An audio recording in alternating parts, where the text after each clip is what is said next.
in association with Kutumb app. अनेक ग्रुपों से पाइए छुटकारा, आपके संगठन का अपना ऐप कुटुंब ऐप। फटाक खबरें सिर्फ 30 सेकंड में डाउनलोड कीजिए तक ऐप। अभी आपस में अब तो मुझे लगता है बहुत ज्यादा चिराग पासवान को कुछ कहने मेहनत करने की जरूरत नहीं। अब तो इनके गठबंधन के साथी ही इनकी पोल खोलने पे अब आ गए हैं।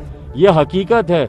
आज क्यों नहीं इनको उत्तर प्रदेश में चुनाव लड़ने दे रही है भारतीय जनता पार्टी? क्यों नहीं इनके साथ गठबंधन किया? भाई, जिस पार्टी का बिहार में कोई जनाधार नहीं बचा हो, जिस पार्टी का भारतीय जनता दल यूनाइटेड, जिसके मुख्यमंत्री बिहार में 3-3 बार 5-5 बार उन्होंने शपथ ली हो पिछले 15 साल से बिहार के मुख्यमंत्री हो, और वो पार्टी बिहार में ही तीसरे नंबर की पार्टी बन जाती है, तो उस पार्टी का क्या अस्तित्व है?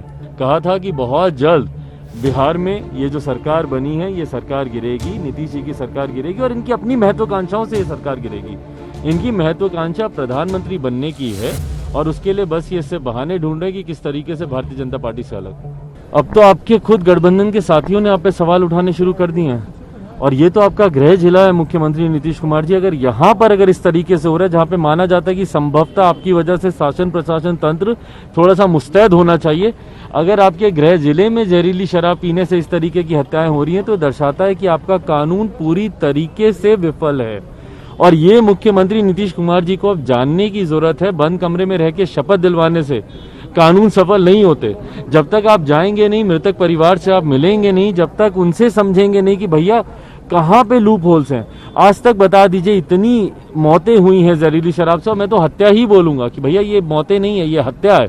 आपके कानून की विफलता की वजह से ये जाने जा रही हैं, तो ये आपकी कानून की विफलता की वजह से उनकी हत्याएं हो रही हैं। आप जाकर किसी एक परिवार से तो मिलिए।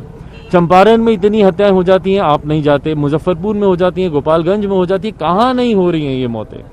कोई एक ऐसा जिला बता दीजिए जहां पे नहीं हो रही हो। हर जगह चिराग पासवान जा रहा है, और मैं जाके सिर्फ इनसे ये आग्रह कर रहा हूं कि भैया कम से कम एक बार आप किसी मृतक परिवार से मिलिए, जाइए उनसे पूछिए, वो आपको बताएगा कि किस तरीके से ये गोरख धंधा अपनी जड़ें जमा चुका है।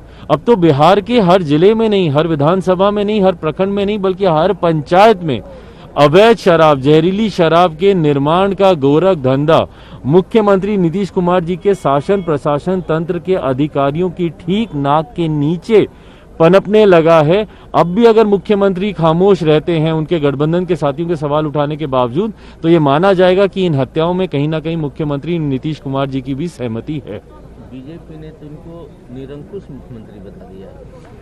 अभी आपस में अब तो मुझे लगता है बहुत ज्यादा चिराग पासवान को कुछ कहने मेहनत करने की जरूरत नहीं। अब तो इनके गठबंधन के साथी ही इनकी पोल खोलने पे अब आ गए हैं। जिस तरीके से भारतीय जनता पार्टी, और ये हकीकत है, कोई गलत नहीं बोल रहा है, ये हकीकत है। आज क्यों नहीं इनको उत्तर प्रदेश में चुनाव लड़ने दे रही है भारतीय जनता पार्टी? क्यों नहीं इनके साथ गठबंधन किया? भाई, जिस पार्टी का बिहार में कोई जनाधार नहीं बचा हो, जिस पार्टी का भारतीय जनता दल यूनाइटेड, जिसके मुख्यमंत्री बिहार में 3-3 बार 5-5 बार उन्होंने शपथ ली हो पिछले 15 साल से बिहार के मुख्यमंत्री हो, और वो पार्टी बिहार में ही तीसरे नंबर की पार्टी बन जाती है, तो उस पार्टी का क्या अस्तित्व है? और ये सोच रहे थे कि जाके चुनाव लड़ेंगे उत्तर प्रदेश में, भारतीय जनता पार्टी इनको 50 सीटों पर चुनाव लड़ाएगी उत्तर प्रदेश में। कहीं ना कहीं भारतीय जनता पार्टी भी अब इनको आईना दिखाने पर आ गई है। कुछ नया देखने को मिलेगा बिहार में? मैं तो बार मैं इस बात को हमेशा से कहता रहा हूं। मैंने तो 11 नवंबर 2020 को भी कहा था कि बहुत जल्द बिहार में ये जो सरकार बनी है ये सरकार गिरेगी, नीतीश जी की सरकार गिरेगी, और इनकी अपनी महत्वाकांक्षाओं से ये सरकार गिरेगी। इनकी महत्वाकांक्षा प्रधानमंत्री बनने की है, और उसके लिए बस ये इससे बहाने ढूंढ रहे कि किस तरीके से भारतीय जनता पार्टी से अलग।